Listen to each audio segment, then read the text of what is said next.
I'm Steve from Nearly Wild, as you know, I think by now, and I'm here today with Rupert from Feral Science. Thank you, Rupert. He's from Feral Science. Rupert's going to tell you a little bit more about Feral Science, aren't you, Rupert? What's Feral Science? Feral Science is a bushcraft teaching business. I'm using bushcraft skills to take into schools to teach up to GCSE level science. Goodness. Do you actually take people in the woods in the middle of a class, or do you bring the trees into the classroom? It'd be very nice to bring the trees into the classroom. No, we have to take the children outside. I've got children going outside. Did you hear that, folks? Children outside. Yeah, I know it's a bit radical, but keep listening. Yep. So yes, they book in half a day, maybe even a day, and it could be part of the sort of ongoing development or in preparation for studying GCSE, something like that, where I'm able to introduce them to a broad range of topics, give a little bit of context to things, make it sort of real, make it a bit more visceral than it would otherwise be, because otherwise my experience teaching in a classroom is that you can teach a topic in chemistry that overlaps into something else, and pupils learning it believe that they're learning different things. Right. And once you bring it outside, it's very evident that you're talking about the same thing, they overlap, and it becomes one piece of knowledge that makes sense rather than two separate, distinct ones which don't. I think I understand that, but just help me with an example, because I mean, I don't know, I think probably most people will have heard of a bow drill, or what a bow drill is, but it's basically like a bow for bows and arrows, and you pull it back and forth with a stick, and cut a long story short, it can be used to start fire. For those of you who use bow drills regularly, apologies for my description, but the idea is just try and give you a bit of a feel. It might be helpful, I mean, I've got a little bit of video, maybe we can link to this of Rupert using and showing us bow drill, and talking a little bit about it. But without going into lots of detail, because I know that you know this inside out, can you just give me a feel of how you help a child understand?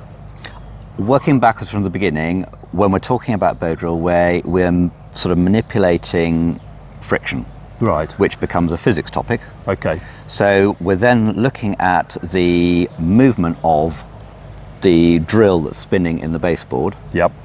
And that circular movement has a rubbing action. Okay. Okay, and because of friction, we keep those surfaces so they're very much raw wood. That rubbing action builds up enough heat, that heat produces some char, and at that point we're starting to get to the effect where very, very quickly you can get to smoke, actually getting the ember that's intact and able to move it into a fire bundle and start a fire. That's a slightly different part of the skill, but it's very much evident that you have generated a lot of heat very, very quickly. And so from that point of view, it's a very easy demonstration. Children, as soon as you say friction in any classroom situation, they'll do that. Right. And you can talk them through and you say, well, if you push your hands together harder, what happens? If you ease up or if you go slower, what happens? And they can feel the temperature change on the palm of their hand. Right. That's okay as a demonstration, but not very exciting. And kids love fire. Absolutely. If there is a chance that anything can catch fire, eyebrows, whatever, it's all good. Good.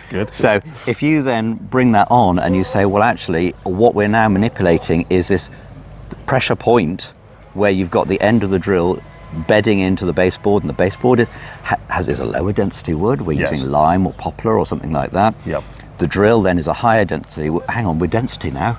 We suddenly moved on to density. That's still physics. Yes. It's good physics. But we're then talking about the amount of material in a given dice size, 1 centimetre volume. And so we could, if we wished to, cut a dice size of the baseboard, cut a dice size of the hazel rod, and we can put them on the scales and we can compare them. Goodness me. Well, I can see there's going to be a lot more of this, and I imagine it won't be long before Rupert will be producing some videos to help people understand science and how some of these things work. I'd have to learn how to use a camera first. Well, I'm sure he'll work that out. He'll be all right. It's physics, apparently. But one of the things I know that you've been fairly recently getting going, and I think it's been quite interesting just talking to you since you sort of started your business activity and bringing this really interesting approach to helping children learn in a different, more outdoor way. What have been some of the difficulties for you getting started as a business? I mean, that's it's quite a special sort of area, it feels like you're doing. Yes. I suppose from that point of view, I very often use the forest school movement, which is Right. heavily established. I'm not forest school. Right.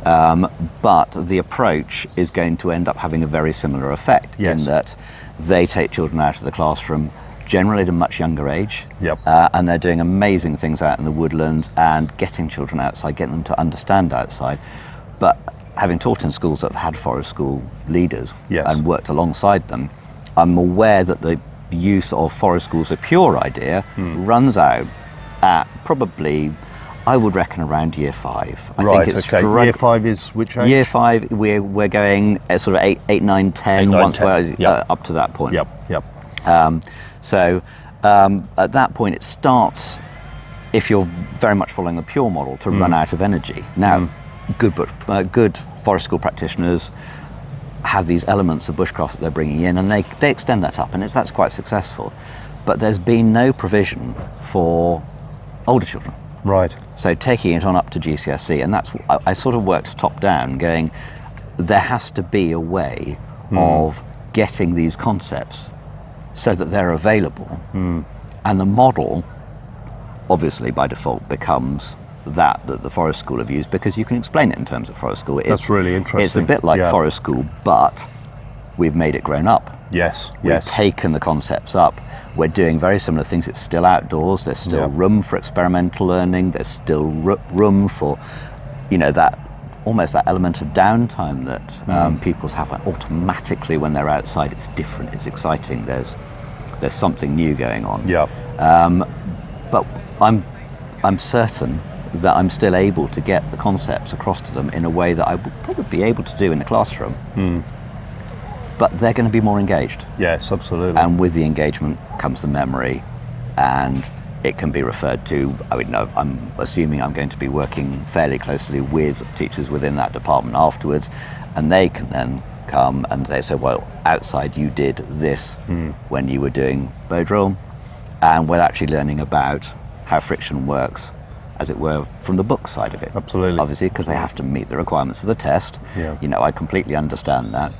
But I'm hoping that by offering science departments this window in, that I'm aware of what they have to teach, Yes.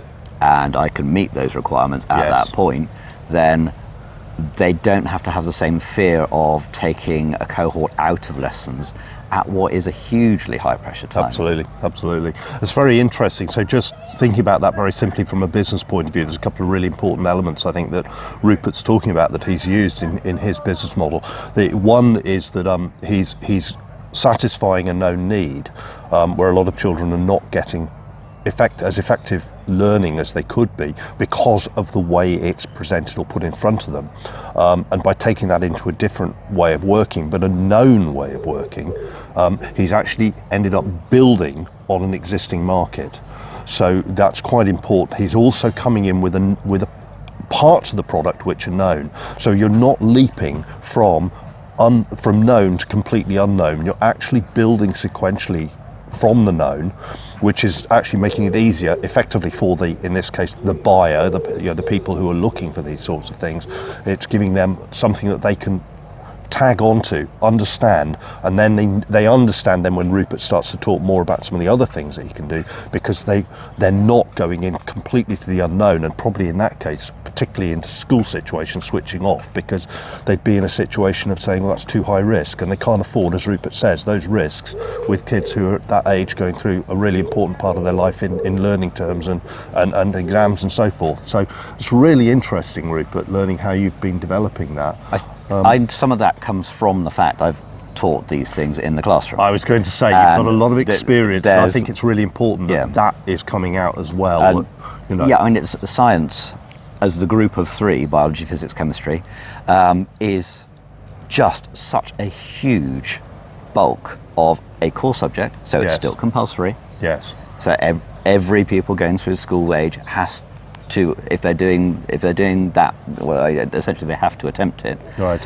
And it's a massive wedge of knowledge. Yes. And as I sort of mentioned earlier, if that's split into this is a biology thing and this is a physics thing and this is a chemistry thing, Yeah. you miss the chance for the overlaps. Yeah. which automatically pin the knowledge down from both sides and make it a little bit more memorable. Yeah. And it's sort of that building of connections. Each time you touch on a piece of knowledge, a connection is made or reinforced if it's already there. But if you can cross-link things, that happens at kind of almost an exponential rate. And if you involve a physical aspect of doing, or as teachers refer to it, a kinesthetic aspect of the learning, the chances are that they will remember. I think the statistics are up to 90% of what they learn if they've done it. Right. Gosh, right. So there's that huge capacity of extending on the learning from it being a concept introduced, written down in a notebook, passed on and forgotten, to reinforcing, and even if it doesn't all stick, substantial amounts of it will stick. And you know, when I've taught children how to use bow drill or hand drill, we'll talk about the hand drill in a second, bow drill, they know. They could explain it to somebody else if they were shown the set 6 months later. Right. And they would probably even go, yeah, it's about friction there. Yep. And so you know the concepts are stuck. And the hand drill one's a fascinating one because it's a difficult technique. Yes. Those people who haven't seen it done, you are doing the same as the bow drill, but you are actually spinning the rod between the palms of your hands and building that same area of friction in a different type of baseboard wood. Yes. But with the same goal of building an ember. Right. Now, bow drill is considered quite hard to learn, quite hard to learn. It takes a lifetime to master, but hard to learn. Yes. Hand drill is sort of extending that beyond there. But in classes, I've had children kind of 10, 11, working not individually on hand drill, because that would be a big ask, but working as a succession of people working around a circle. So they start at the top of the rod, come down the rod, and at each point the new person takes over. And those children have been able to get an ember working together on a technique that is considered really difficult by established outdoor professionals. Well, that's very interesting. And so that's really memorable. Yeah.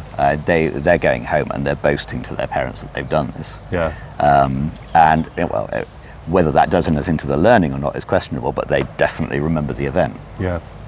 Great. I know you've got an awful lot to do today, Rupert, because as always you're teaching and so on. And you work with another company, I understand. And yes. Have you've been getting almost like mentoring support? I wondered. No, absolutely.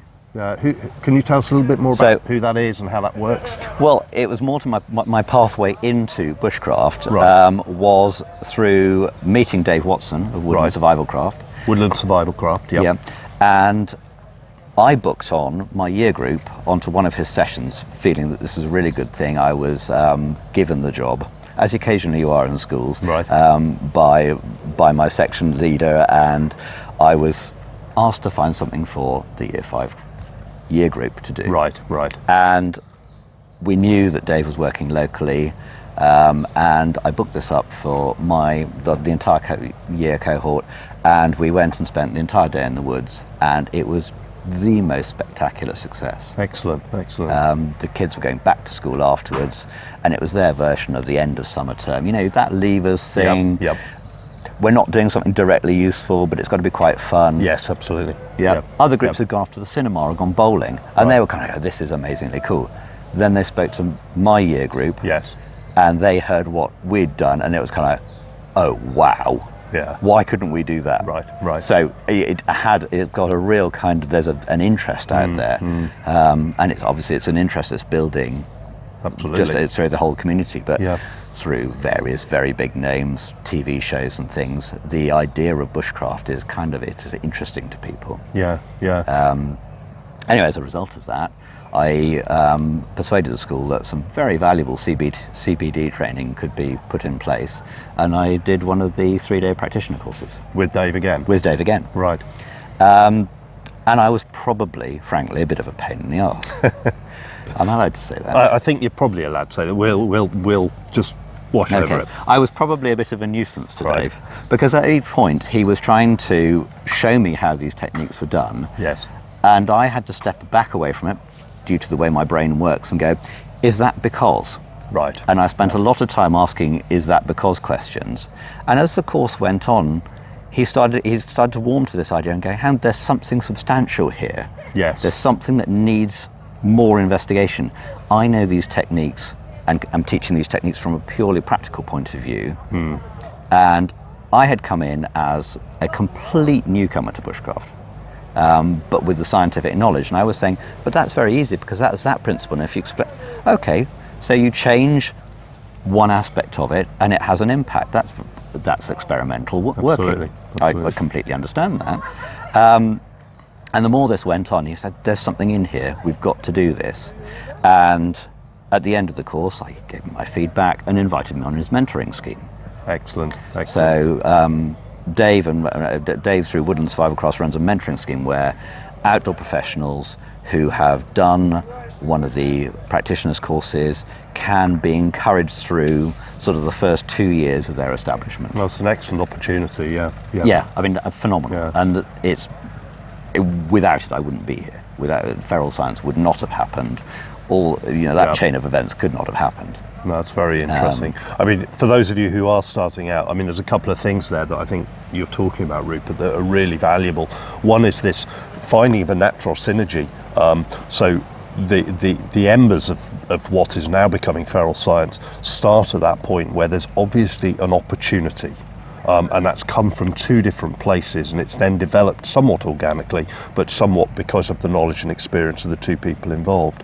And the other thing there is, if you are able and are lucky enough to find somebody who can help mentor you, who's got all that extra experience, as Rupert says, I mean, it can be extremely valuable in the development of a new business, and also surprisingly will very often work also for the mentor and develop new opportunities for them as well. Yeah, that's wonderful. Right, well, I know Rupert's got to get back and start teaching. We're getting looks from across the way. Yes, they're definitely. It's so getting sorry about that, more Rupert, interesting out there. if you're interested, obviously, the website for Rupert's company at the end of this video, and I'm sure Rupert would be happy to hear more from people who are interested. As you can see from his responses to my questions, he's got a huge body of knowledge on which to draw, and there's a lot of opportunity for people to really get out there and learn. It happens within the school, but also, of course, Rupert is able to help groups of children outside of school in holiday times and other times when they maybe need that little bit of extra learning, that little bit of extra coaching and support. I really thank you, Rupert. No, thank you very much. Look forward to catching up with you again soon and hearing how things have developed for you. Well, hopefully they will continue to develop. Thank you very much for watching. I really hope you enjoyed. If you liked it, subscribe. If you didn't like it, leave a reason in the comments as to why.